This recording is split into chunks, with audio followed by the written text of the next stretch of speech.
Sebastien, I'm alcoholic. I try to force myself not to try and plan what I was going to say because every time I've tried to do that in the past, it's just tanked. And also I realized that when I do that, I'm doing it for the wrong reasons because I still want to sound like I know what I'm talking about. I'm still grandiose, I can still be arrogant, still have a lot of ego. And I basically just lose the whole point of trying to share for someone else's benefit rather than my own when I try and do that. So I try to plan it. And if this tanks, it tanks. But I was told a while ago that, however, any share goes exactly the way it's supposed to go. So what I've kind of started doing for a while before I share, I'll ask my higher power to speak through me. And then how it comes out is the way it comes out. So I guess we'll see where this goes. I guess there was always something a bit off about me that I could never kind of put my finger on. I came from a pretty normal home. Always had a lot of love, but I always kind of reacted to things differently than most people would. I guess things that normal people might be able to just brush off, I couldn't. I was always jealous. That's probably looking back, one of my earliest major memories is I've got an older brother who's 10 years older than me, and he used to ride horses, and him and my dad had that kind of connection.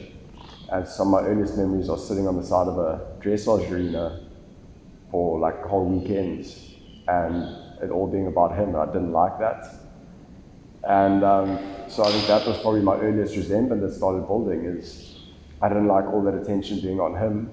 So naturally, how I dealt with that, looking back, is I tried to be as different to him as possible, I guess, which I succeeded in doing. But if I'm honest, his is the kind of recognition I always wanted, because I always looked up to him, but that's a whole another story. But I guess growing up, there was always fear. There was always this like innate need to kind of prove myself, to get someone else's recognition, because I never felt okay in myself. I always needed someone else's approval. And I guess so that was just affirmation seeking from the beginning, because I didn't have any self-worth for whatever reason. And when I felt stuff, whether it was disappointments, whether it was fear, apprehension, just dissatisfaction, that sense of dis-ease, that was always there for me, and I didn't like that. So from my earliest kind of introduction to substances, the first drink I ever picked up, I was probably about 11 years old. We went away with a bunch of friends and one of my school teachers to Cozy Bay. And there was like these little taverns and stuff there. So the four of us went and bought a few loose smokes and a quart of Castle Milk Stout. Didn't have a bottle opener, so we ended up smashing it open on a tree. And now this is warm Castle Milk Stout. It's probably one of the vilest things I've ever tasted. And we all tasted it, decided it was disgusting, left it behind the tree. And the other guys went on, I ran back and finished it, kind of thing. So that was literally my first interaction with alcohol. And I guess because it did do for me what I always wanted something to do. It took that voice that was always in the back of my head saying that we're just overthinking everything. I'm a chronic overthinker. And it kind of put me at ease and let me do without thinking first, because I was always scared of saying the wrong thing and being judged. I was always scared that I wasn't going to measure up to other people. And that got in my way, because with that fear for me came, I guess, that fear of the unknown mainly, that I wanted to know that I was going to do well at something if I was going to do it. I wasn't willing to take that risk after a while of kind of maybe not going into something and being great at it straight away. So all those opportunities I was given, I was sent to good schools, I was like streamlined into good varsity, all that stuff, and it eventually just got in my own way. And for me, especially school-wise, it always kind of came easy, which was a problem because I got arrogant with that. And I kind of took that for granted. I never learned to work hard, essentially. So I think one of my main defects now still is just a lack of discipline. Because for me, there was always going to be someone else to clean up the mess. My parents, I guess, mainly my mom, that anytime I did screw something up, anytime that I left a project to the last minute when I was in primary school. Anytime I forgot something, there was always someone else who was going to sort that out for me, and I started relying on that, I guess. Like, why would I need to grow up? Like the daily reflection says, I didn't grow up and take responsibility, because for me there was also a fear in that. I had this irrational fear that as soon as I kind of grew up and became self-supporting, then everyone was going to leave me and I was going to be alone. And so I think that's also why I self-sabotaged a lot looking back. But yeah, the substances, they did help me get out of that mindset. They stopped me from dwelling on the negative, because I'm a negative person, I'm a cynic. I always look at the bad side of anything that can happen. Whatever happens, it's never good enough. I always want more.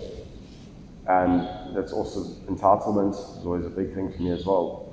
Like, no matter what I got, I'll always be, okay, cool, let's move the goalpost, that's not good enough, let's get something better. And always just basically trying to keep up with everyone else, but knowing that I'm a fraud the whole time. And so, like, going in through school, to jump around a bit, everything was always fine. My parents got divorced when I was about 9. At the time, I think I suppressed all of that. I didn't really deal with it ever. But yeah, I kind of just went through life. I didn't realize that I had a lot of resentment towards my brother over that as well, because he moved out when I was about 7 or 8, and I thought that he'd abandoned me, essentially. He moved on with his girlfriend's family, and I thought, no, he'd kind of written us off, and it was just me and my mom and I. And my dad and I just never got on. We were always just very different. And meanwhile, he was fighting for me a whole lot in the background, and I couldn't see any of that. So it's still a relationship now that I'm trying to kind of figure out how to get on with my family. But moving forward, it was always my mom and I, and we were very close because of that. She did struggle, but she always did her best. And I never showed any gratitude for that. She's the one that I've hurt the most in my life. She was always the one that took the brunt of my frustration, my anger, that I always suppressed, because I just never learned how to deal with emotion, and I never learned how to deal with uncomfortable situations. And so with finding a substance, that meant I could just numb all of that, and it was never dealt with. But the problem for me was that when I did do that, and then I drank or used on that, a whole different person came out. And like the analogy of the Jekyll and Hyde they use in the big book is exactly how I was. But the main problem was that all that stuff that I was holding in, and all that pent-up anger and frustration and pain, came out when I used. And it used to go out on whoever happened to be nearby, and usually it was my mom. I fought with my parents continuously, physically assaulted my dad, verbally abused and manipulated my mom. Basic and relationship, same thing really. And I guess there was always this pain that I couldn't quite describe, and didn't know how to reach out and ask for help, because I didn't want to look weak. And going through, especially into boarding later on, there was always this, in a way it is a toxic masculinity that kind of comes with that vibe, that you don't show weakness, you have to front. And with that, I developed a whole lot of masks. So no one ever really knew me. And even the people that I kind of did let in, eventually they would only see what I wanted them to see. But at the end of the day, when I went to lay in bed, I knew I was a fraud. And that was a horrible place to be. Like, I couldn't sleep, couldn't lie down in silence. There always had to be music playing, there had to be series, some kind of distraction, so that I wouldn't be stuck alone with my thoughts. And I guess that's where my fear of like being alone comes from as well, is because then I'm forced to confront me. And I really don't like that, because I've always been my own biggest enemy. And moving into high school, I thought it was, because I got bullied a lot in primary school. I was very overweight, and yeah, I got bullied for that. I think the favorite, I was called Bullfrog for a while, which was funny looking back. It was quite accurate. But yeah, so, and then started more with sports, and then that started changing, and I started fixing on that, because I thought as soon as my outside appearance started changing, people started treating me differently. And that became another fix, was training and sports and diet and all that shit. And so going into high school then, I thought, okay, this is time to create a whole new version of myself. I had this whole fake persona that I was going to put across, and I was going to be a different person now. This was my chance to kind of reset. And that plan, just before I went into high school, kind of hit a big stumbling block. I kind of knew already, but I think it was a few days before I went into boarding, my dad told me that he was gay. And at the time, I kind of knew, but there was anger. Not because I have a problem with him. We never had much of a relationship to begin with, but it was because of my selfishness. All I could see was how his choice, how I thought at the time, was going to change this image of myself. And I didn't want anything to get in the way of this new grand persona that I was going to put across. And so I was horrible to him. I cut him off, we barely spoke at all. And I could never look back and have compassion, which I only learned now. My dad's alcoholic as well. I never had compassion towards his struggles, the stuff he was going through. All I could ever see in any situation was how other people were going to affect me. Couldn't look past that. And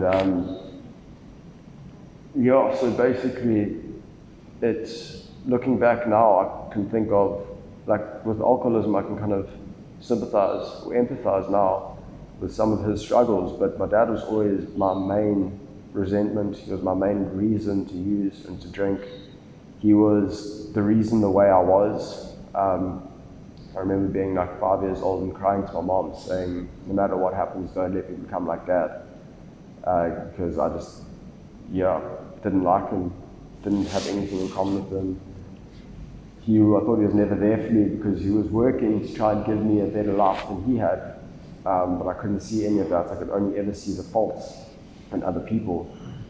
And so for him to now drop this bomb and change my chance at what I thought was a better life, a better social life, is something that just wasn't okay. So going forward, we didn't speak for the next 2-3 years. We would sit in the car when he picked me up from school, didn't talk.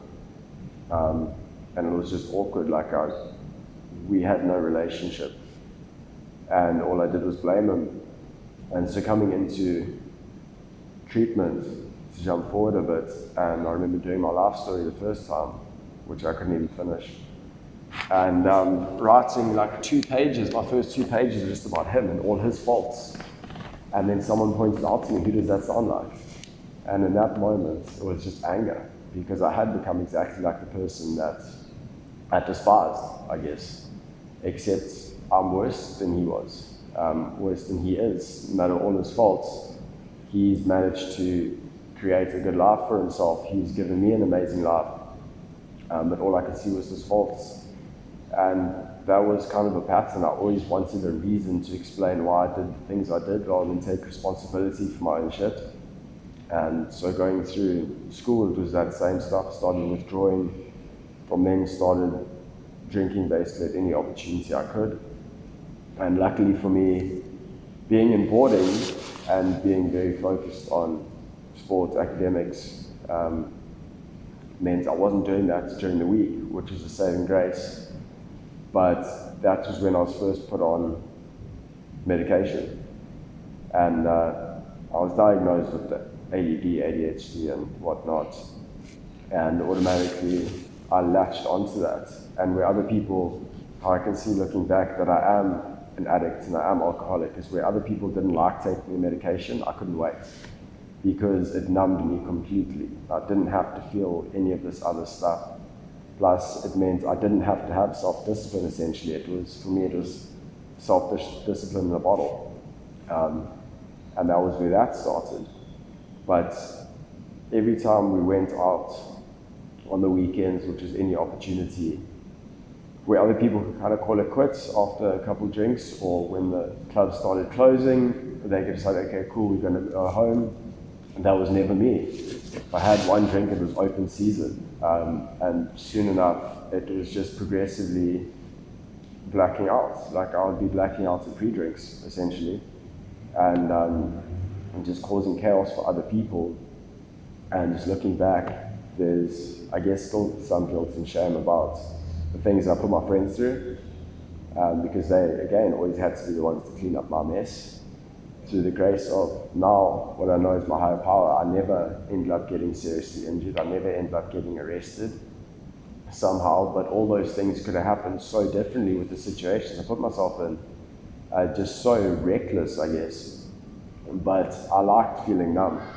I liked not having to look at myself, confront any of those emotions, try to deal with it. And I always wanted to know why I felt the way I did. I wanted to know, I wanted an easy way out, basically. I wanted a solution, an instant solution to feel different rather than confront those horrible emotions and all that stuff that I'd suppressed. And at the time, I didn't know of any other solution other than alcohol, I guess. So it always just went back to that for me. And like even going forward, I tried a lot of other stuff. But it always came back to alcohol being my first love because it was the first solution I ever had to me being the problem, to my overthinking. And I guess that just got progressively worse. And like towards even the end of school, when I drank, it was straight to blackouts. That was the goal. I wanted to drink to oblivion, and I wanted to just get out of myself. And again, there were no major consequences then somehow. And I guess that was just luck in a way, or I don't like to call it luck, it's higher power. But so I couldn't really see that I had a problem or anything that I needed to stop, but at the same time, I didn't want to give up all that I knew, kind of thing. But I still managed to finish school fine. I had a couple very rocky relationships through school. My mom and I were still close.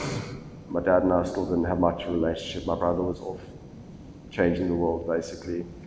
And next step was varsity, which is where things started going downhill for me. So I studied in Cape Town, and finally I didn't have anyone watching over me. I had all this freedom, which I was always granted growing up, but now I just took advantage of it.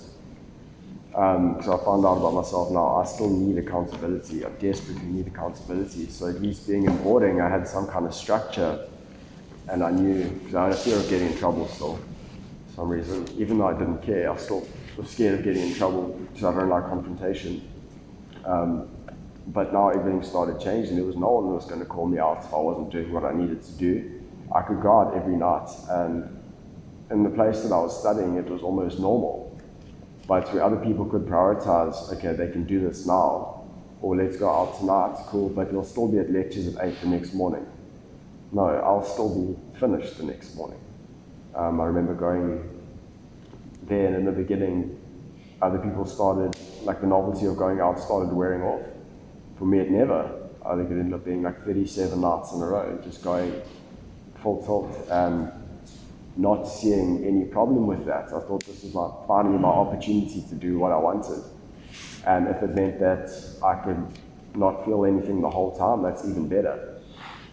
And I remember going, after one weekend, I had a cycle test on a Saturday morning, and basically still being drunk when I went in and skateboarding down this long hill down to one of my lecture halls. And because I was still drunk, coming off and walking into my test covered in blood, and the lecturer looking at me and just shaking his head and saying, "It's okay, come back another time." And that was kind of how I set my priorities. I wanted to feel good all the time, or I wanted to feel nothing all the time. There was no in between. And slowly, as I started hurting people while I was there, pushing people away through my own behavior and my own actions, I started withdrawing into myself as well. That's when guilt and shame first started piling up, was at varsity. And I just couldn't face people anymore, really. So I was in a very dysfunctional, codependent relationship at the time with a lot of jealousy, from both sides, and we kind of just went back into our own little world, and I stayed there. Didn't really leave my room, didn't care about anything else, still somehow scraping passes, but all I did was sit at home, drink and use. And after the first semester, I came back having lost like 15 or 17 kgs or something, because I wasn't doing any exercise, which I always fixed off, because now I could use my other fixes all the time and no one could stop me. And I came home and looked like my mom had seen a ghost, like I was a different person, and that's when the worry first like kicked in for her, that she realized there was something seriously wrong. And speaking to her now, she said she always knew there was something off about me, but I think she kind of understood as well, with having dealt with my dad, that any pushing is just going to make the thing worse, because the way I am is the more you tell me to do something, the less I'm going to do it. If you tell me this is the way something should be done, I'm going to find another way to do it. I guess I'm just obtuse and resistant like that. And I guess it's also my arrogance that I always think I know the right way to do things. I always think I know all the answers. I always think my way is the way that's going to work. But looking back, it never has, ever. And yeah, that was when it first connected to that I just don't like life. I don't want any part of it anymore. I'd wake up in the morning with what I now know is resentment at being alive, kind of hoping that I can kind of slip away in my sleep and just not wake up. But the one thing that I held on to, the only bit of selflessness I had then, was I didn't want to kill myself because I couldn't put my mom through that. Really wanted to die, but I couldn't do that to her because she was the only person in the world that I really cared about at that point. Didn't care about anyone else at all.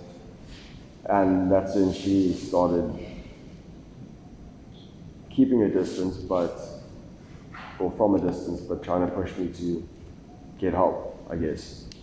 And luckily her and my girlfriend at the time convinced me to go see a psychologist. And that's when the diagnoses started coming in. The depression, the anxiety, the insomnia, the this, that, and that. And I was given a solution in a bottle to all of those things, which was great. I had a reason now to justify my behavior.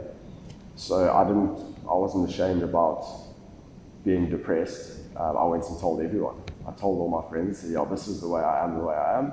This is the way I drink, the way I do. I went on to the whole chemical imbalance part of it. I said, no, it's because my brain's not making enough serotonin. When I drink, it gives me serotonin, and then my brain wants more. That's why I can't stop. And so I finally had a justification for all the things that I did. And I was given sympathy, I guess, pity, I don't know, whatever you want to call it. But either way, my behavior still didn't change. I just rode that wave.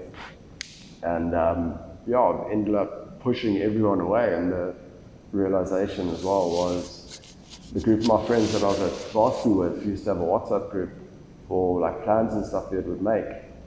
And I used to cause chaos at all those things. When we had to leave early, I used to embarrass them, used to fight, used to do whatever, because I couldn't keep myself together. And then I found out that they made a whole second group with everyone on it except me, because they knew how I'd react if I knew that I was excluded. I would have made a scene about it. And looking back, that should have been the connection to that I can't keep doing what I'm doing. But again, I didn't know any other way to get out of the way I felt, that sense of inadequacy, that just sense of purposeless, just having no purpose and just being empty and trying to fill it with anything I possibly could, but nothing really worked. So if I can't feel better, then I'd rather feel nothing again. But with those diagnoses coming in, I was advised by the psychologist. The psychologist spoke to the varsity and said, it's in my best interest, because none of the medication worked for me. I was told I was allergic to it, but looking back, it's because that wasn't really my problem. Personally, for me to deregister at Stellenbosch and come back, take a year off for them to try and get my medication right. And I guess that was the first geographical I did in a way. But I came back and my behavior was exactly the same. I think that was also something my mom kind of wanted, because it meant I was out of that environment. Hopefully I would change, or my behavior would change, but it didn't. I came back, it got even worse, and so in January of 2018, I went to treatment the first time when I was 19. And I thought I was going in for depression and for this other stuff. And it wasn't a 12-step facility, it was a facility in Underberg. And it was great, I loved it. It was basically a 28-day holiday, that's as seriously as I took it. And so coming out after that, nothing had changed at all. Medications were just piled on, added to it, went back, and I drank 3 days later, I think. And at the time when I came out, I couldn't go home. And so I was staying at family friends in their like little flat kind of thing on their property. And they still had alcohol and stuff in the main house, and my mom was basically watching over me. She couldn't leave me alone. And she had to go out to the shops or something. And so I left, went out of the flat into their house, started drinking 3 days out of treatment. And then they came back and they locked me back in that room. And that compulsion, that obsession had set in so strongly, I just wanted to get out. And I just wanted more. When I have one, I just want more. I can't have one drink. One drink turns into oblivion. And so the solution to that then was, I thought I'd try to punch through the door, break it down, which I did, but broke my hand in the process. But rather than say anything about that, I left it for like 6 months. And well, granted, all the stuff that I was doing, all this faulty behavior was while their, I think, 6-year-old daughter was in the house as well. I don't remember much of what I did, but I think she was traumatized. But yeah, I broke my hand, didn't want to say anything about it because then it would be obvious and I couldn't deny the fact that I had a problem with alcohol then. So I'd rather take 6 months or more of pain than give up my solution, or the only solution that I knew. So that's what I did. I was in pain for months. And the solution to that again was just to drink and use on that as well. So everything fed back into the same solution for me. But yeah, I guess already the cat was out the bag and it was time for something to change, but I wasn't ready to change. I wasn't willing to, I guess, put in the action that I needed to. I wasn't willing to be honest with myself.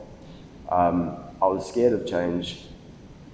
So the same routine kind of went back. The only difference now is that I kind of just drank and used by myself at home, alone for the next 2 years. And eventually, that was my pattern. My day would start, I moved it around a few times, but towards the end, my day would start when my dad put my medication out, at whatever time that was, because at that point, at 21, 22, I couldn't be trusted to even keep my own meds. So he'd put it out before he went to work. And if he wasn't going to work at the normal time, I'll be there banging on his door to get him up, so I can get my fix first thing in the morning. And then as soon as he was out the door, that's when I'd start my rounds of searching for where he'd hidden stuff, where he'd hidden money, where he'd hidden alcohol, where he'd hidden the rest of my meds. And that's what my life was. I'd started studying again, but yeah, it was basically the only reason I was studying then is because if I was studying, it meant that I needed my medication. So that's basically what it was. That was all just an elaborate manipulation to get what I wanted. And if I was studying, it meant I didn't have to go out and get a job. I didn't have to take responsibility because that was like my primary purpose at the time. So I hung on to that as well. But yeah, I eventually just couldn't be trusted with anything anymore. Everything was getting locked away. My dad started putting everything in his room, locking his bedroom door.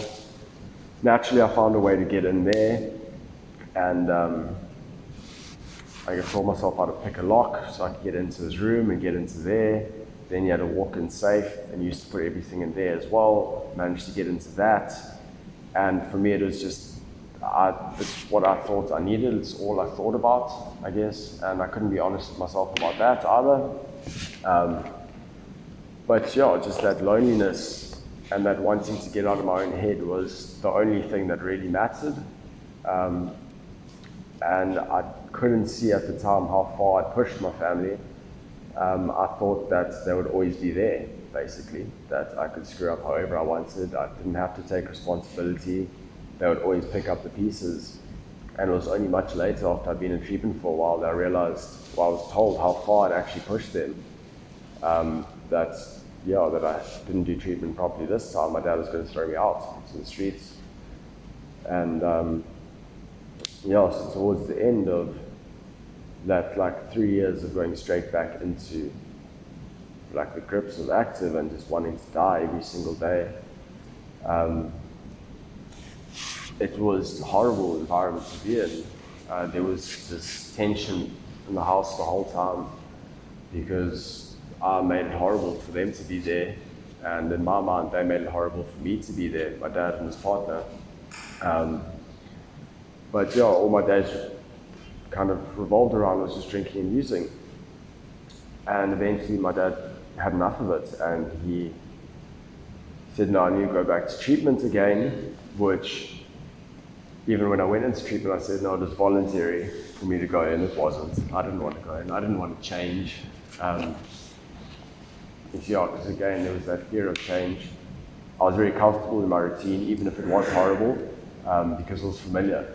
Essentially, it was hell, but it was familiar.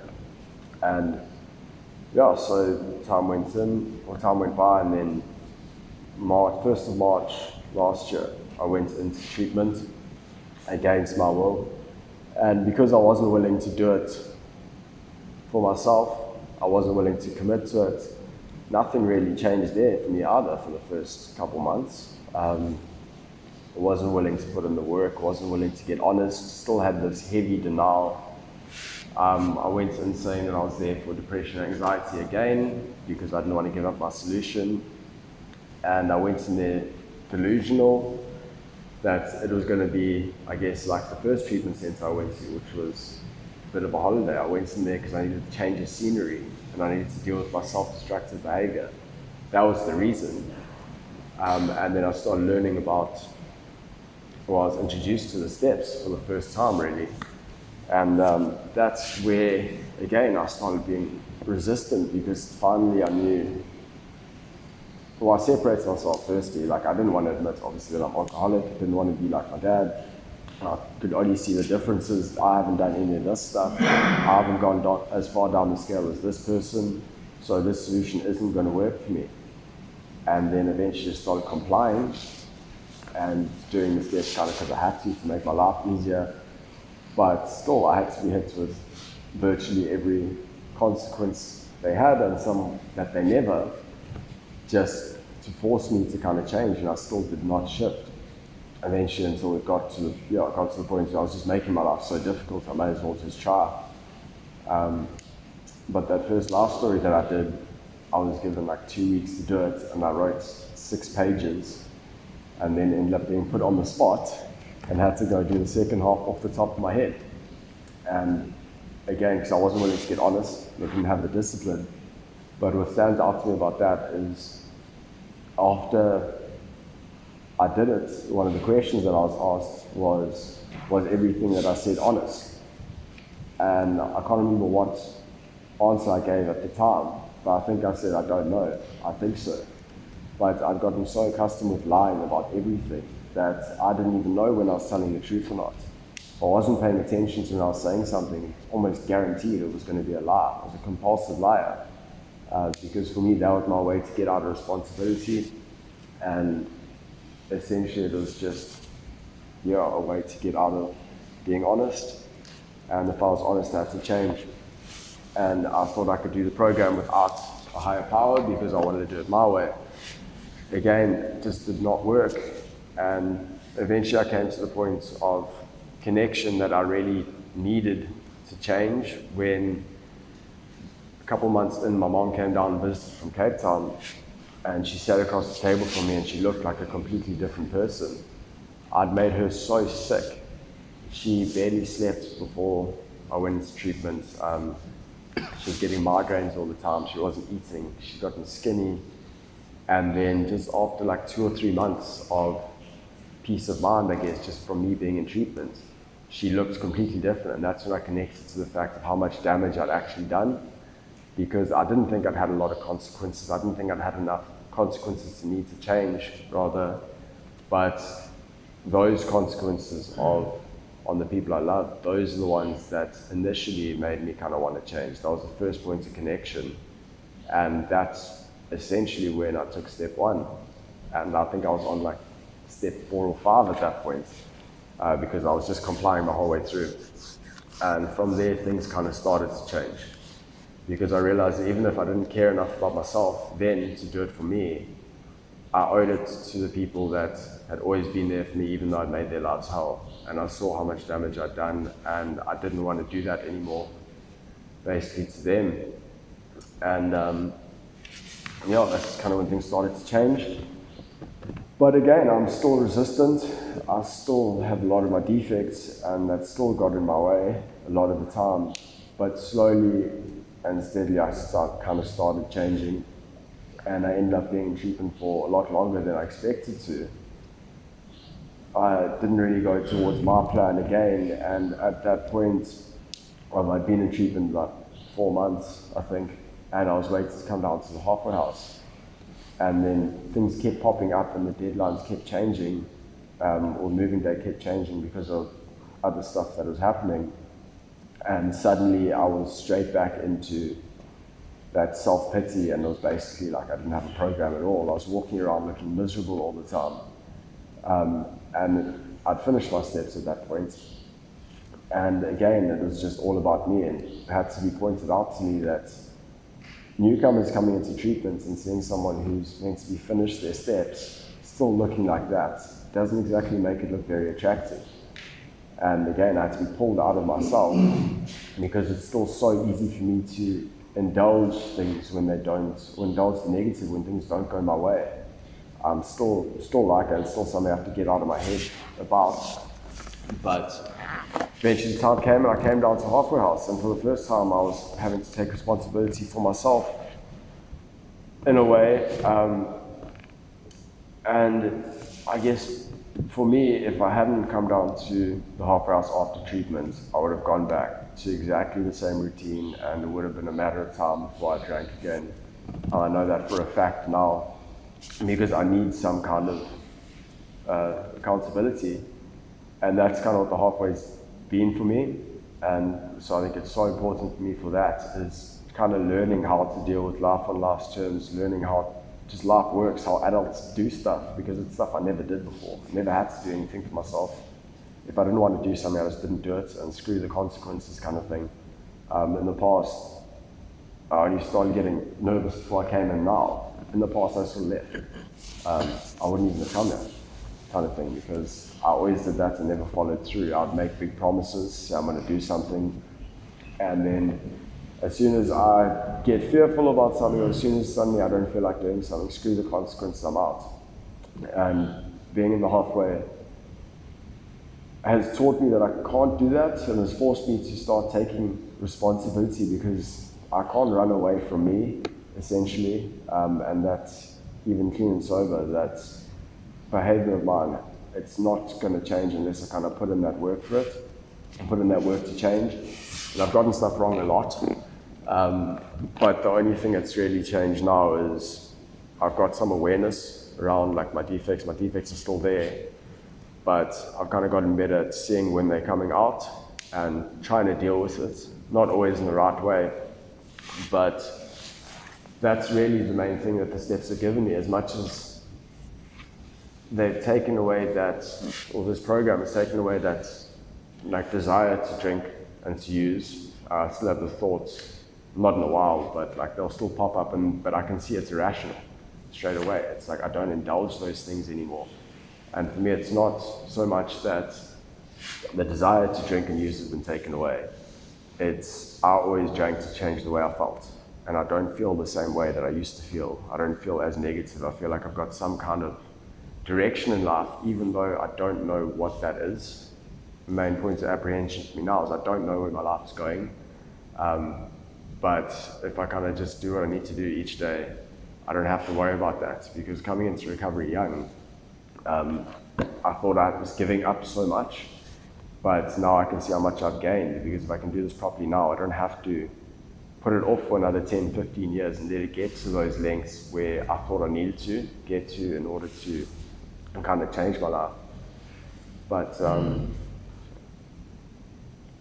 yeah, and it's overwhelming at first to think that I'm going to be doing this for however long I'm going to live. But if I live to 73, it'll be 50 years, and I can't think, or God willing, that I stay clean and sober. But that's overwhelming. That's a long time, and that was a big reservation. It's like, how am I going to do this for the rest of my life?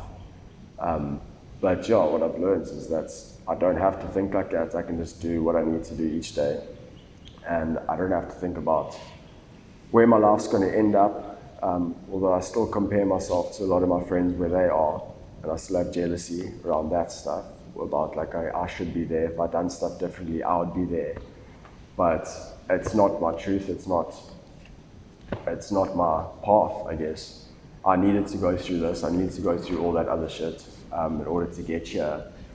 And right now, if I keep doing this, whatever my life is meant to end up as, wherever I'm meant to go, it will get there.